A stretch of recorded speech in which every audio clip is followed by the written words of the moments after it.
आज की भागती दौड़ती जिंदगी में हम लोग सुकून पाने के लिए कहीं दूर नेचर के करीब जाते हैं, लेकिन कुछ लोग ऐसे भी हैं जो अपने आसपास की दुनिया को ही हरा भरा बना देते हैं।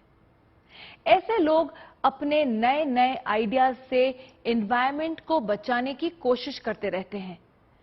आज मैं आपको ऐसे ही ग्रीन वीरों की कहानियां दिखा रही हूं।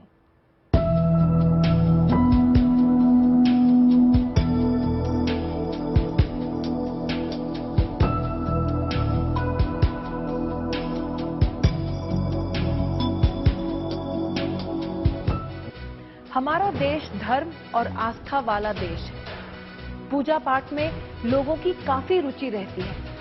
हम मंदिर जाते हैं, वहां धूप बत्ती और अगरबत्ती जलाते हैं। फिर आस्था के नाम पर इससे निकली राख को किसी नदी या तालाब में बहा देते हैं। जाने अनजाने में हम इस राख से नदी का पानी पल्यूट कर देते हैं। ग्रेटर नोएडा में एक नौजवान ने इस समस्या का समाधान ढूंढा है। जिस राख को हम नदियों में बहा देते हैं, उसे ये खूबसूरत आकार देते हैं।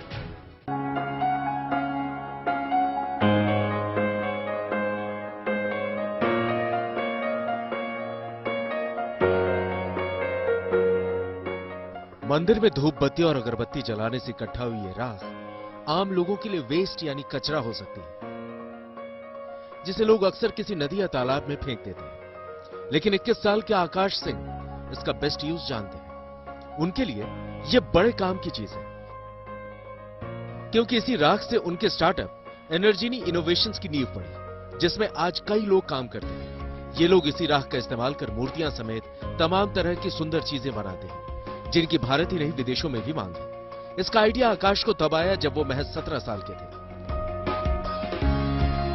हर हफ्ते इस मंदिर में आते हैं और हम लोग हर हफ्ते मंदिरों में जाते हैं और मंदिरों से वहां की राख कलेक्ट करते हैं। पहले क्या होता था, बेसिकली ये जो राख है ये लोग यहाँ से लेते थे और इस राख को यहाँ से लेने के बाद नदियों में डाल दिया करते थे, और नदियों में डालने से इससे पॉल्यूशन होता था। पर अभी इससे हम जो हमारी मूर्तियां हैं, जो भी चीजें हैं, हम इसी राख का यूज करके बनाते हैं। इसको चेंज करते हैं कंक्रीट में, और कंक्रीट से हम वो सब चीजें बनाते हैं। जैसे हम लोगों ने ये राख ली, राख को नारियल की राख के साथ डाला, इसमें पानी डाला, और ऐसे करके हम इसे अपने मोल्ड्स में डालते हैं।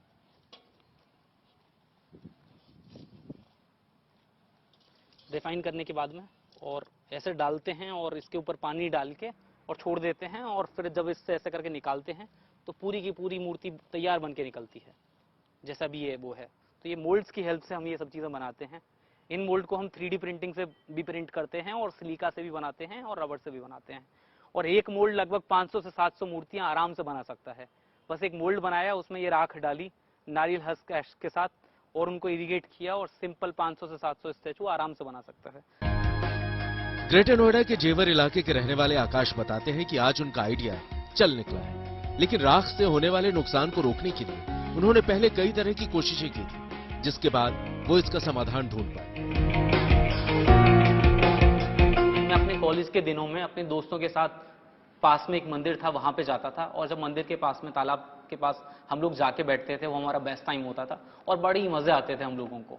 अब धीरे धीरे करके हमने देखा, जो टेम्पल की जो अगरबत्ती धूप बत्ती की राख है, जो फूल पत्ती है, जो मालाएं हैं, जो नारियल हैं, वो सारी का सारा वेस्ट डंप हो रहा था उस तालाब में। तो वो तालाब पूरी तरह से पॉल्यूटेड हो चुका था, और उसके अंदर जो वाटर बॉडीज थी वो पूरी तरह से इन्फेक्टेड हो चुकी थी। तो जब इसी के ऊपर रिसर्च करी, ये सब चीजें पता चली, तो डिसाइड किया जो अभी तक ये होता आया है, ये अभी आगे नहीं होने देना है। मंदिर के पुजारी जी से बात करी, उनसे बोला कि आप ये प्लीज इसमें डंप मत करिए। तो उन्होंने बोला, तो ये जो शुद्ध एशेज हैं, राख है, इसको फिर कहाँ डालें, यहाँ पे ना डालें। तो बहुत अच्छा उनका ये सवाल था, और इसी से स्टार्टिंग हुई एनर्जी इनोवेशंस की। मैंने उनसे बोला कि आपसे आप ये नहीं डालोगे, यहाँ से मैं कलेक्ट करूंगा और हम इसका कुछ करेंगे। ये जो एशेज हम कलेक्ट कर रहे थे, इसको चेंज किया कंक्रीट टेक्नोलॉजी में। वो कैसे चेंज किया, जो नारियल की राख होती है उसको जला के उससे एक बाइंडिंग मटेरियल बनाया, अगरबत्ती धूपबत्ती की राख, इनको साथ में मिलकर हम लोगों ने स्टैचूज, स्क्रप्चर्स, हैंडीक्राफ्ट आइटम्स ऐसे बनाए। और आज के टाइम में हमारे प्रोडक्ट की डिमांड सिर्फ इंडिया में नहीं है, इंटरनेशनली भी है। तो ये प्रॉब्लम स्टेटमेंट मंदिर वाला तब आया जब मेरी उम्र 17 साल की थी। तो तब मैंने ये नहीं सोचा था कि इससे एक स्टार्टअप खड़ा करना है, 170 टेम्पल 160 टेम्पल कवर करने हैं। तब चैलेंज ये था कि ऐसा हो रहा है, ये होने से रोकना है। तो सबसे पहले अवेयरनेस क्रिएट करने की कोशिश करी, लोगों को समझाया जाए। मंदिरों में गया, लोगों से बोला आप ये अगरबत्ती धूपबत्ती मत लगाइए, इसमें पॉल्यूशन होता है। तो लोगों ने बोला तू तो नास्तिक है, हमें क्या चीज बता रहा है।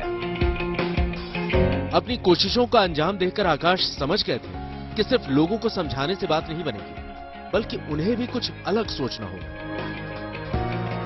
आकाश की अलग सोच का नतीजा आज सबके सामने है।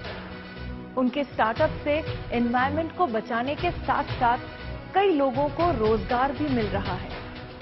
आज दिल्ली एनसीआर में सैकड़ों लोग उनके इस मिशन से जुड़कर इसे आगे बढ़ा रहे हैं।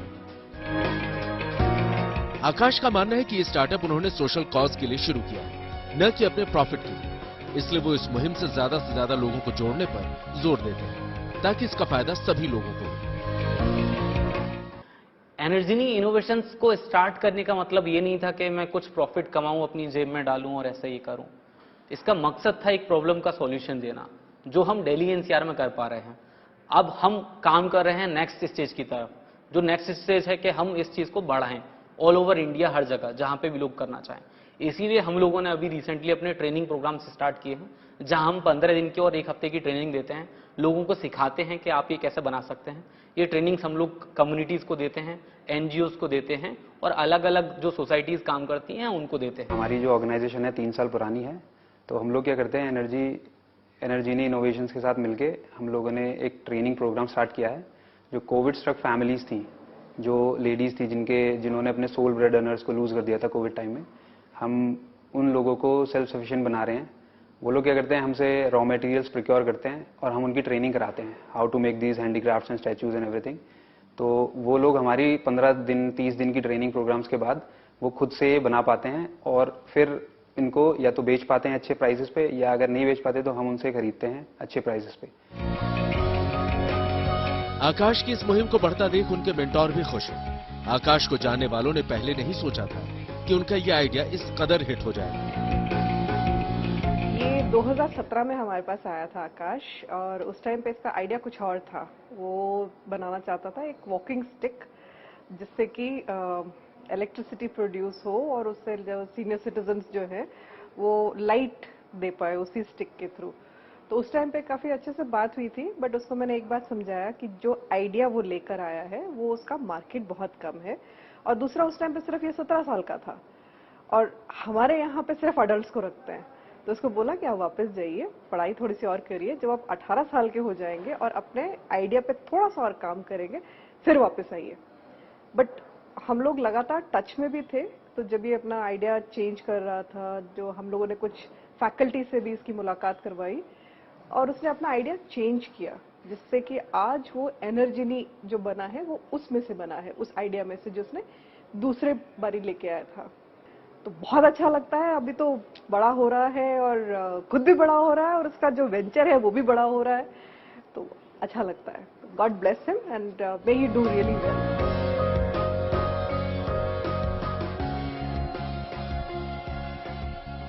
भारत मंदिरों का देश है। एक छोटे से मंदिर से एक हफ्ते में 150 से 200 किलो तक राख निकलती है। सोचिए, अगर देश के सभी मंदिरों की राख नदी तालाबों तक पहुंचती है तो भला उनका क्या हाल होता है। आकाश की मुहिम शानदार है, लेकिन आकाश अब अपनी मुहिम को आकाश भर आकार देना चाहते हैं। सफर आसान नहीं है, मंजिल आसान नहीं है, लेकिन शुरुआत हुई है। तो हम आकाश के लिए यही दुआ करते हैं कि उनका ये स्टार्टअप एक दिन बहुत बड़ा हो जाए, ताकि तालाब और नदियों को एक नया जीवन मिल पाए। अब मैं आपको इस मिशन के हीरो से मिलवाती हूँ। आकाश इस वक्त हमारे साथ हैं। Thank you so much for inviting me here. आपका स्टार्टअप अब कितना बड़ा हो गया है? एनर्जी इनोवेशंस पहले हम लोग सिर्फ दिल्ली एनसीआर के अंदर काम करते थे, पर अभी हम लोग सिर्फ दिल्ली एनसीआर में काम नहीं करते, हम दिल्ली एनसीआर के बाहर भी ट्रेनिंग प्रोग्राम्स चला रहे हैं। हमारे देश में 5 मिलियन टेम्पल्स हैं। मेरा मानना है कि अगले 5 सालों में हमें कम से कम इन 5 मिलियन टेम्पल से 1 मिलियन लोगों को एम्प्लॉयमेंट प्रोवाइड कराना है। ये एम्प्लॉयमेंट हम लोग कैसे प्रोवाइड कराएंगे? ये एम्प्लॉयमेंट प्रोवाइड कराएंगे हम लोग अपनी ट्रेनिंग प्रोग्राम्स के थ्रू। ट्रेनिंग प्रोग्राम्स के थ्रू कैसे? हम लोग का मानना है कि हर मंदिर से कम तकरीबन हम 2 लोगों को एम्प्लॉयमेंट प्रोवाइड करा सकते हैं। तो हम अपने ट्रेनिंग प्रोग्राम चला रहे हैं, जिन ट्रेनिंग प्रोग्राम्स के थ्रू हम लोगों को सिखा रहे हैं कि वो कैसे उस टेम्पल वेस्ट से प्रोडक्ट बना सकते हैं। इसके अलावा क्या आप किसी और इनोवेशन पर भी काम कर रहे हैं? अभी रिसेंटली हमने एक एक्सपेरिमेंटल प्रोजेक्ट किया जो कि हाईली सक्सेसफुल रहा। वो प्रोजेक्ट था सॉइल राखी का। हम लोगों ने सॉइल से, मट्टी से राखियां बनाई और 100% इको फ्रेंडली, बायोडिग्रेडेबल, नेचुरल राखी बनाए। और हम लोगों को हमने एक अपना ई-कॉमर्स वेबसाइट बनाया इसके लिए, जो कि ट्रायल वेबसाइट था, और हम लोगों ने 2 हफ्ते के अंदर 7,500 से ऊपर राखियां सोल्ड आउट करी। आकाश, आप हमारे साथ जुड़े उसके लिए आपको बहुत बहुत धन्यवाद एंड आगे के लिए बेस्ट ऑफ लक, बहुत बहुत बधाइयां।